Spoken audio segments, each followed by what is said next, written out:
Hello, everyone, and welcome back to another episode of PS Perspectives. I'm Colin Callahan, and I am joined by Chris Stegemann, International Fixed Income Product Specialist. Welcome back, Chris. Thanks, Colin. Happy to be here. So, DoubleLine's been investing in the emerging market fixed income asset class since the inception of the firm, and it plays an integral role in our fixed income asset allocation strategies. Now, individual investors typically think of the emerging market asset class with a little bit of apprehension, given there is an association of high volatility and high risk. Chris, what do you have to say to that notion?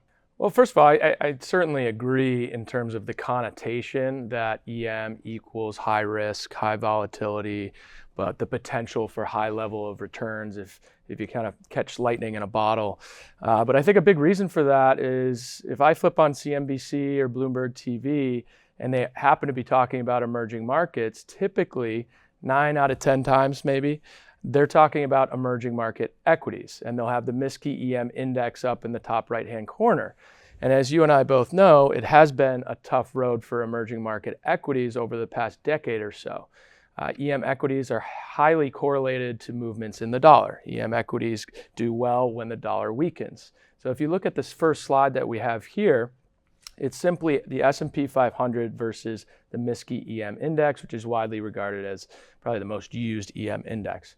And very simply, when this line goes up on this chart, it means US equities are outperforming EM equities. And you'll see starting in 2010 there, Colin, the low right about 1.0, that was really when EM equities stopped outperforming and started underperforming.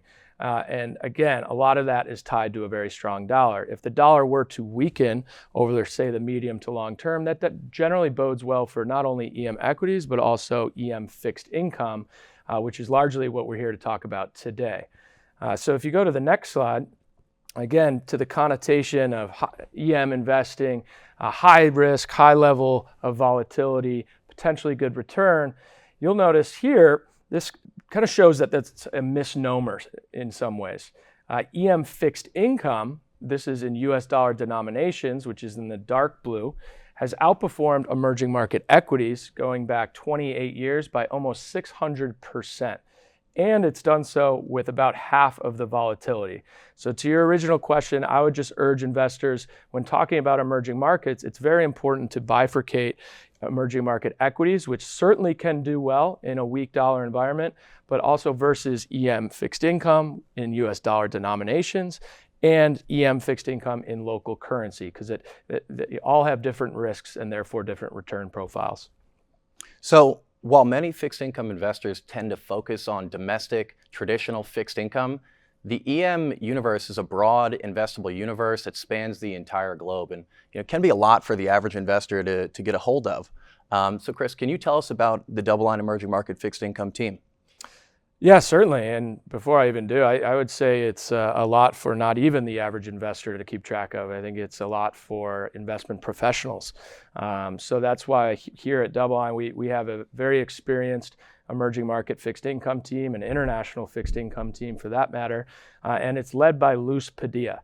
Luz Padilla is the head of the team. She has been working alongside Jeffrey Gundlach since 1994.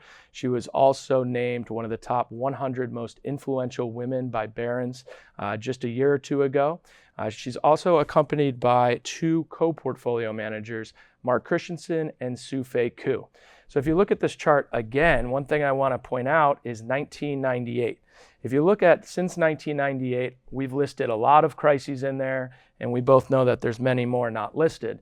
But 1998 was the year that Luz Padilla, Mark Christensen, and Sue-Fei Koo started working together alongside each other. So it's very rare in this asset class. I haven't done the homework, but I'm sure it'd be hard. You'd be hard pressed to find a team that's worked in emerging market fixed income going back 25 years together. So I think that certainly is a competitive advantage for our team. They're of course supported by corporate analysts who are broken out by sector in the corporate landscape, and then sovereign analysts who are broken out by regions, and we have 4 traders as well. So it's safe to say that experience plays an integral role with the DoubleLine Emerging Market Fixed Income team. And given that it's Masters Week, the PMs have been working together since Tiger won his first major, the Masters, in 1997, or right around then. And with the number of countries, the vast number of countries in the EM universe, there's really never a dull moment within the space. So what is the EM team's current thinking on the asset class? Yeah, you're right. It's never a dull moment. It's something that's said on the trading floor quite a lot. Whenever it seems like things are a little bit too benevolent, you know that a new headline's coming.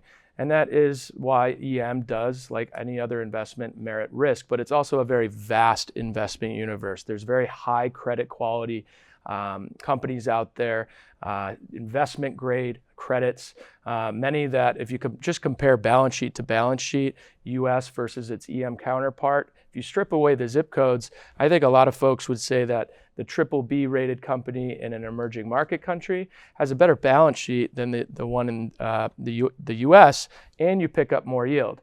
Now, of course, big reason for that is the overhanging sovereign risk, and there is a bit of a glass ceiling in terms of rating, where an individual company cannot necessarily be rated too far above the sovereign rating where it's in, and for good reason, because there is risk there. But in terms of current positioning and outlook, if you look at this right here, I think the easiest way to look at it is just all-in yields, at least as a starting point. You'll see that we're at 8.5% right now on that emerging market fixed income index from JP Morgan, which is about 75% sovereign, 25% quasi-sovereign.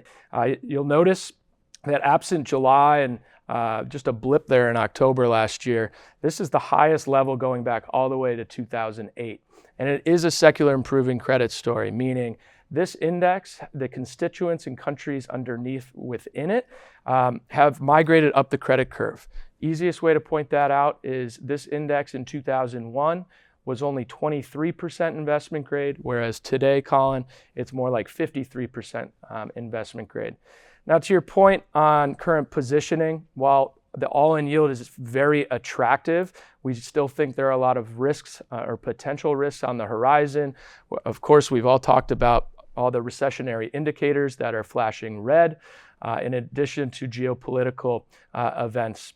So with all that in consideration, the team favors investment grade securities over high yield, or at least is overweight investment grade. And again, even investment grade EM corporates and sovereigns have a very attractive yield right now on a going forward basis. Lastly, I'll just finish on positioning wise with Latin America and Eastern Europe. We are overweight Latin America from a regional perspective. Latin America tends to be exporters, meaning they're hard currency generators. So if a company issues their debt in dollars, it becomes a lot easier to meet those debt obligations if they're generating their revenue in dollars. So the team tends to focus on that, and they can find those bottom-up security selection opportunities. And then in terms of Eastern Europe, I mentioned the team and how at DoubleLine we believe active management is incredibly important, especially within this space. And one example is just last year when we had the terrible Russia-Ukraine crisis, and it's still ongoing, unfortunately. But from a financial aspect, DoubleLine's emerging market fixed income team was running a 0% allocation to Russia for many years prior or coming into last year.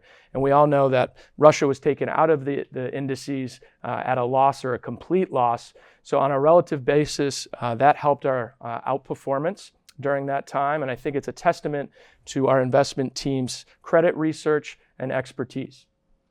So we've talked about positioning higher all-in yields within the asset class. And now on the screen, you can see current spread levels within emerging market. And at 484 basis points, we're approaching the 500 basis point level. Now, we know it's impossible to time the markets in really any given asset class, but what is the emerging markets team's thoughts on investing today in the asset class?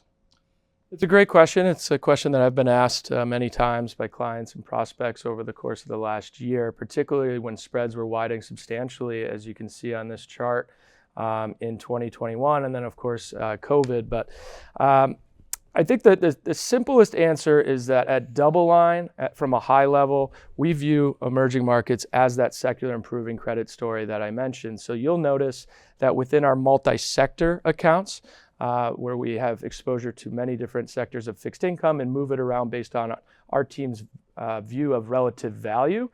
We've always had an emerging market fixed income allocation. Now that amount can go up and down, again, based on relative value. So we still have an allocation right now, but we are historically under style.